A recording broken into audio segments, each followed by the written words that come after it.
There, that is where your initial capital would definitely be. Go ahead. My question is for Mr. Harsh and Mr. Alpesh. What are your current roles in the company and what are your plans and ambitions for this company? Okay, so my current role is primarily on business development. You would say I'm focused on some of the new products or some of the new geographies that we're trying to grow into. And in terms of just my background is in engineering, is an educational background, and also in finance, in an MBA in finance. So, and I have some experience in the technology industry as well as in the financial services industry prior to working here. So, for the last 3-4 years, I was actually very busy. Before Hitachi invested, we raised private equity money in the company, so I was very busy with that. And then I was busy actually with the Japanese people. It takes a long time, so actually took us 2 years to negotiate with something. So I was very busy with that. So, but after that, once in an operational manner, I'm primarily focused on business development, sales, and I mean, as part of our partnership with Hitachi, we have a very aggressive kind of growth path because they have invested. We've actually created this new factory after their investment in the last 1 year or so. So, and the idea is, to grow this manyfold in the next 5-7 years. So, it's focused on business development and growth right now. And just add a little bit. My role also is business development, more of developing the business on the right side rather. So my focus is primarily also with this factory, which is operations of this factory. And the goal is, as Aditya said, aggressively grow this business. Growth and growth. And how to drive more business, how to get more business, and how to expand the business is what we're focusing on. So what are the Some other people. So you said you spent 5 years at IIT. Did you do an MTech after you did No, BTech only I did. I stopped after A that. little slow, so it took a little longer. that? My question basically is, do you think a second degree would have helped? Because your son did an MBA, so how would you compare between the two?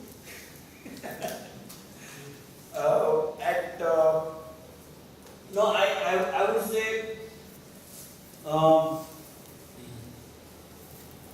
after doing BTech in Bombay, doing MTech immediately there and then would not have been helpful. That is very clear. Going abroad to do MTech or going, let's say, after a couple of years of experience to Institute of Science, Bangalore, which was also much more known in those years for postgraduate study. In postgraduate study, IISc Bangalore was the best college in those years. So that would have been better. But then I got involved in our own business immediately. So then never thought of going for further studies. But I keep telling my wife many times that if and when, if at all I retire, maybe I would go and stay with friends like Rajan in Silicon Valley and do a course in Stanford on basic mathematics. You can become a professor there like me here. Okay. So, throughout these years, have there been any failures and what have you learned from those? Yeah, there have been failures, of course. At times are, and this is true for any product, whether it is a capital equipment or a consumable. If you have a failure, sometimes our products fail and it caused great hardship to our customers. Customers were very annoyed and upset. The most important thing is to go and face the customer and tell them what we have done. It has inconvenienced you. We are sorry for that.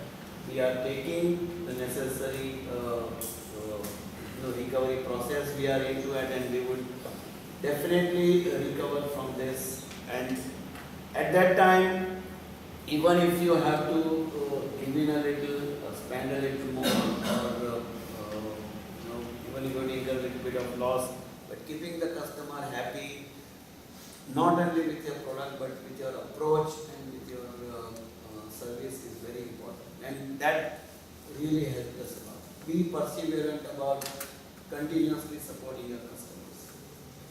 So, Yeah. Let's take some other questions from the back. In reference to the last question, sir, those failures that you were talking about, can they be attributed to some particular business planning or this part of business model that you didn't consider? Yes, very true. In over enthusiasm for introducing a product without going into the complete design review and complete testing, if you introduce, you run into a problem. And that is what I was just saying. We are learning that a lot more from our Japanese friends that do things very systematically and very methodically. So introduce any product after thorough design review and thorough study, which 15-20 years ago in our over enthusiasm we missed out and made our customers suffer, which was not good. Yeah, go ahead. So as a startup and as a successful business, so what are the qualities that you look for in an employee candidate? Was it like skills, attitude or talent? First and foremost, I would say sincerity and attitude. Meaning and meeting certain basic skill levels, of course, absolutely necessary. However sincere and honest a person may be, but if he does not meet the job description, job criteria, or role that he has to play, that's no good. But a very arrogant, very happy-go-lucky kind of fellow at a very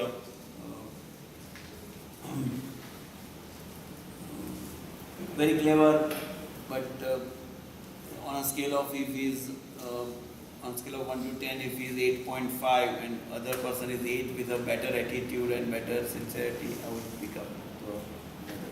So would you value a candidate who has the caliber to start a company and compete with? I frankly speaking, one should not be afraid of that. That's not the criteria, because as long as he meets, when he comes to work for us, he comes as an employee. If he learns and then goes and starts, good luck to him. In fact, many of that, see, running a company successfully and growing is not just getting technology from us, technology from where you studied.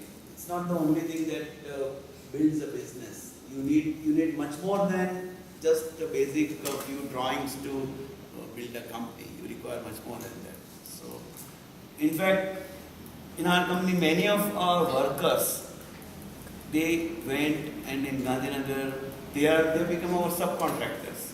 Like we send many of our panels to them for assembly and wiring because we are not able to meet the requirements fully in-house. So they are doing, we are very happy with that. Yeah. As you said, the innovations is the other core of a business or a company or a startup.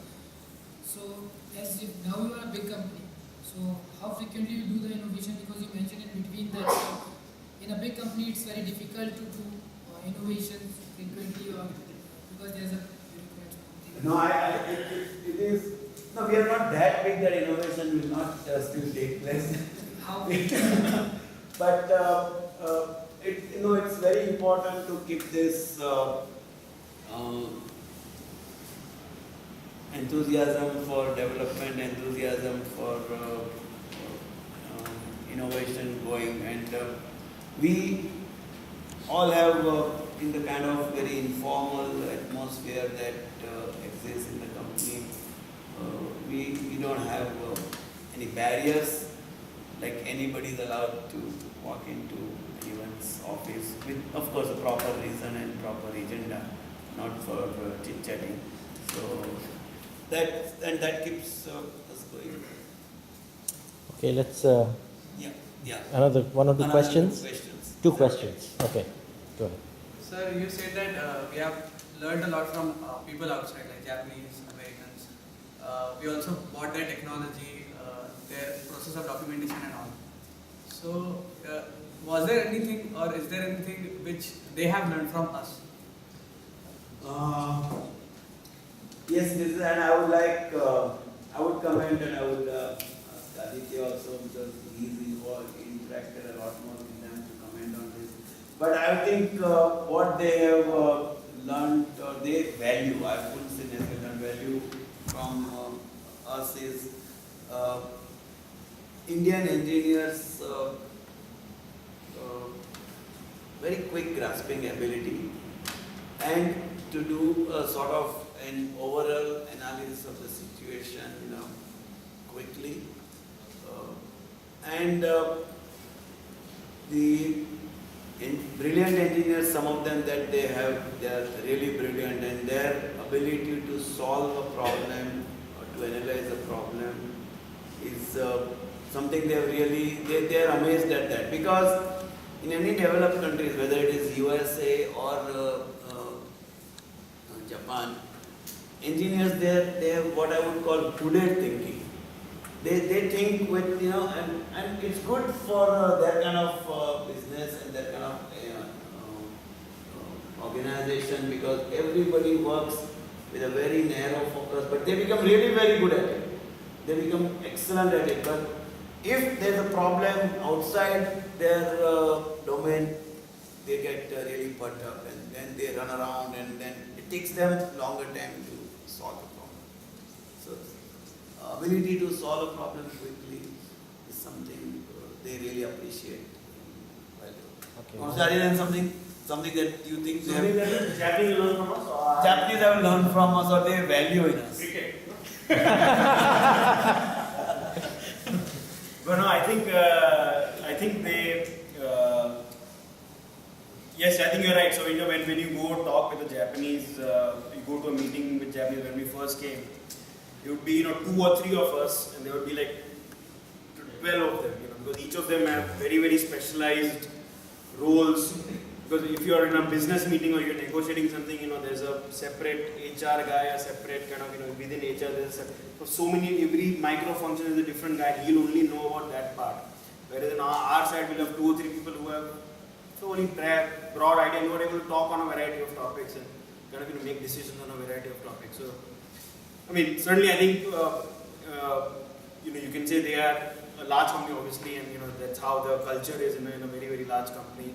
It's very systematic, it's very bureaucratic. It's actually, if you think Indian environment is bureaucratic, they are extremely bureaucratic. So all those things. So there are, but that's not always the right way. It is the right way in certain situations. It's not always the right way when you are, because we want to, India is a very dynamic market, and we want to grow fast, and you have to be nimble, and you have to be flexible, and you have to move fast. So that agility is something that we are trying to impart to them, and we're trying to make sure they learn from us, so that we can grow quickly, and at the same time have the proper systems and in place. This is also important. So it's finding the balance between the two is a big challenge, but that's necessary to grow systematically but quickly. So that's a big challenge.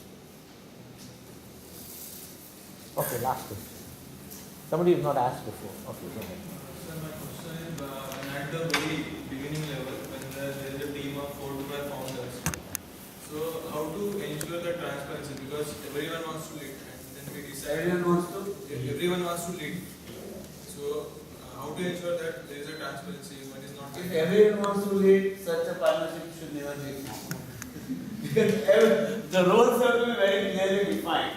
See, even if you see, let's say, large companies like, I don't know, Google, Rajan, you can say about 2 people, but very well defined clear roles right from the beginning. If you don't have, then you will create conflict situation. So, I've seen and particularly in large family businesses, when did the conflict situation start? When there is mistiness, there is missed about the responsibilities and accountability. So it's very important that you are clear about your role, your deliverables, and your activities. So you should not overly indulge in territory of the other partner or the can tell him, but beyond, it's his job. Suppose if somebody is not fulfilling his duties, so how to attain the professionality and how to maintain good relations? No, you have to be politely blunt to start with. You cannot, in business, niceties don't work always. I mean, they rarely work. You have to be very firm and clear if somebody is not delivering, and it's absolutely necessary. Coach, train, educate, pamper, whatever you want to do. But if at the end of the day that does not happen, then you have to say goodbye. Okay, thank you very much. That was awesome. Oh. Wonderful.